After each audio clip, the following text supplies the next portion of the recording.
Clip number 109، اس میں آپ قرآن پاک کی سورہ آل عمران کی آیت نمبر 27 سے 30 کی تلاوت، ترجمہ اور تفسیر قرآن صراط الجنان سنیں گے۔ بسم اللہ الرحمن الرحیم۔ ترجمہ، اللہ کے نام سے شروع جو نہایت مہربان رحمت والا ہے۔ تولج اللیل فی النہار وتولج النہار فی اللیل وتخرج الحی من المیت وتخرج المیت من الحی وترزق من تشاء بغیر حساب۔ ترجمہ، تو رات کا کچھ حصہ دن میں داخل کر دیتا ہے اور دن کا کچھ حصہ رات میں داخل کر دیتا ہے، اور تو مردہ سے زندہ کو نکالتا ہے اور زندہ سے مردہ کو نکالتا ہے، اور جسے چاہتا ہے بے شمار رزق عطا فرماتا ہے۔ تولج اللیل فی النہار، تو رات کا کچھ حصہ دن میں داخل کر دیتا ہے۔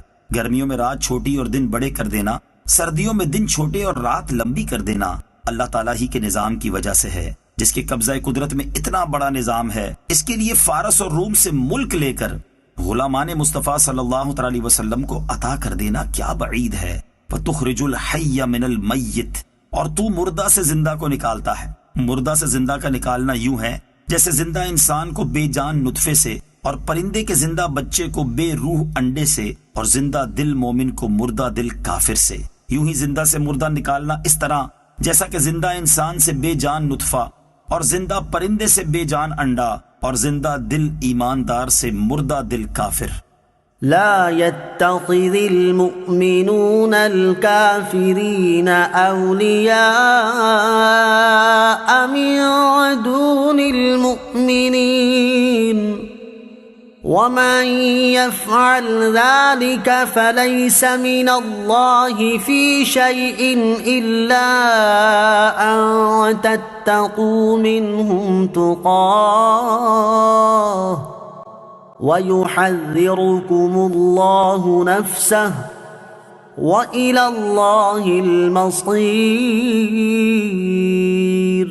ترجمہ، مسلمانوں کو چھوڑ کر کافروں کو اپنا دوست نہ بنائیں، اور جو کوئی ایسا کرے گا تو اس کا اللہ سے کوئی تعلق نہیں، مگر یہ کہ تمہیں ان سے کوئی ڈر ہو، اور اللہ تمہیں اپنے غضب سے ڈراتا ہے، اور اللہ ہی کی طرف لوٹنا ہے۔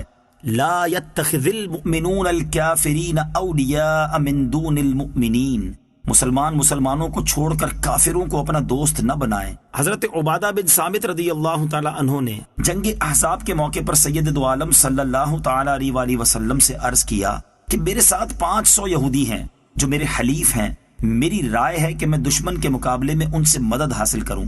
اس پر یہ آیت کریمہ نازل ہوئی اور کافروں کو دوست اور مددگار بنانے کی ممانعت فرمائی گئی۔ کفار سے دوستی و محبت ممنوع و حرام ہے، انہیں رازدار بنانا، ان سے قلبی تعلق رکھنا ناجائز ہے۔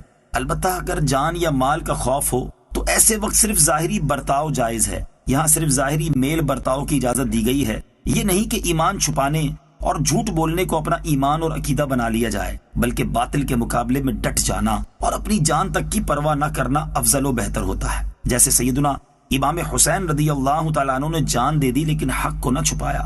آیت میں کفار کو دوست بنانے سے منع کیا گیا ہے، اسی سے اس بات کا حکم بھی سمجھا جا سکتا ہے کہ مسلمانوں کے مقابلے میں کافروں سے اتحاد کرنا کس قدر برا ہے۔ قل إن تخفوا ما في صدوركم أو تبدوه يعلمه الله ويعلم ما في السماوات وما في الأرض والله على كل شيء قدير۔ يوم تجد كل نفس ما عملت من خير محضرا وما عملت من سوء تود لو أن بينها وبينه أمدا بعيدا ويحذركم الله نفسه واللہ رؤوف بالعباد۔ ترجمہ، تم فرما دو کہ تم اپنے دل کی بات چھپاؤ یا ظاہر کرو، اللہ کو سب معلوم ہے، اور وہ جانتا ہے جو کچھ آسمانوں میں ہے اور جو کچھ زمین میں ہے، اور وہ ہر شے پر قدرت رکھنے والا ہے۔ یاد کرو جس دن ہر شخص اپنے تمام اچھے اور برے اعمال اپنے سامنے موجود پائے گا تو تمنا کرے گا کہ کاش اس کے درمیان اور اس کے اعمال کے درمیان کوئی دور دراز کی مسافت حائل ہو جائے۔ اور اللہ تمہیں اپنے عذاب سے ڈراتا ہے، اور اللہ بندوں پر بڑا مہربان ہے۔ یوم تجد کل نفس، جس دن ہر شخص پائے گا۔ سورہ آل عمران کی آیت نمبر 29-30 ہر شخص کی اصلاح کے لیے کافی ہے۔ اس آیت پر جتنا زیادہ غور کریں گے اتنا ہی دل میں خوف خدا پیدا ہوگا اور گناہوں سے نفرت پیدا ہوگی۔ چنانچہ فرمایا کہ تم فرما دو کہ اگر تم اپنے دل کی باتیں چھپاؤ یا ظاہر کرو، اللہ عز و جل کو سب معلوم ہے۔ تمہارے دلوں کا ایمان و نفاق، قلوب کی طہارت و خباثت، اچھے برے خیالات، نیک و بد ارادے، صحیح و فاسد منصوبے ساری دنیا سے چھپ سکتے ہیں، مگر اللہ عز و جل عالم الغیب والشہادہ کے حضور سب ظاہر ہے۔ وہ جو کچھ آسمانوں میں ہے اور جو کچھ زمین میں ہے سب جانتا ہے۔ وہ تمہیں فرماتا ہے کہ تم اپنے دل کی بات چھپاؤ یا ظاہر کرو، اللہ عز و جل کو سب معلوم ہے۔